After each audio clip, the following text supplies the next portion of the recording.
دک وجه د درد الله تعالی په میراث کې د علماو ته د انبیاو نه راوستی دی دا ورته الله تعالی په میراث کې راوستی دی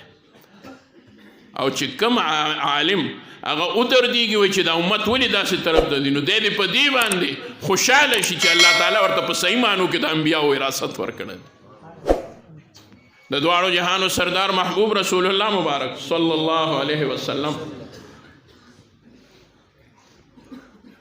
د خپل تره ابو طالب په زنکدن په وخت کې راځي او خپل تره ته وایي چې تره ډېر ماینې را باندې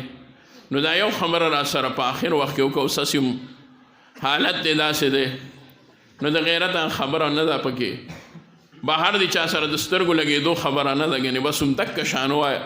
چې لا اله الا الله محمد رسول الله په دې باندې به بیا زه د الله په دربار کې سفارش پیش کوم ته دا کلمه ووایه چې زه بیا درخواستونه جمع کوم د الله دربار کې ابو طالب وی ابو جهل خوا کې ناست چې ابو طالب مه کوه خلک به دې ګورې بیا په مړونې ستایي چې ابو طالب ویرېده ابو طالب اخیري کلمه هغه د ابو جهل په خوښه باندې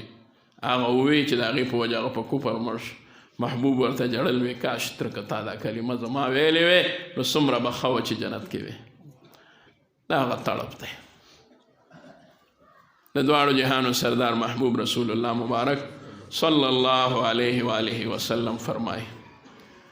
چې یو سړی د اورې بل کړی وي هغه اورې د څه خاص مقصد دپاره بل کړی وي څه د فایدې نفع څه پهلو به پکې وي خو د څه لپاره یې بل کړی وي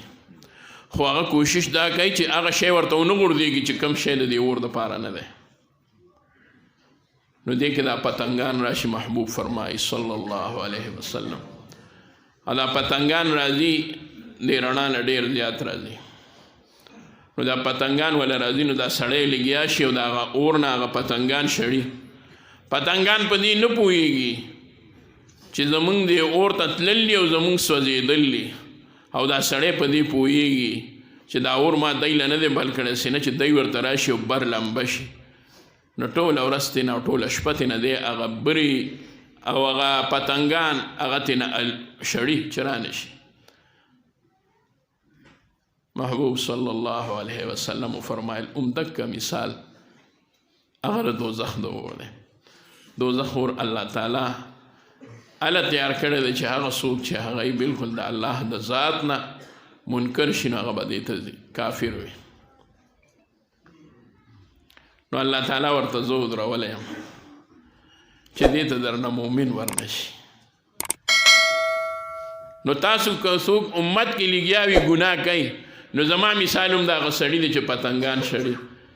نو زه هم لګیا یم تاسو د ملا نه راښکم او د لمنو نه مو راښکم د وروستو نه چې مه ځئ دې ته او بعضې وایي چې نه موږ بې خامخا دی ته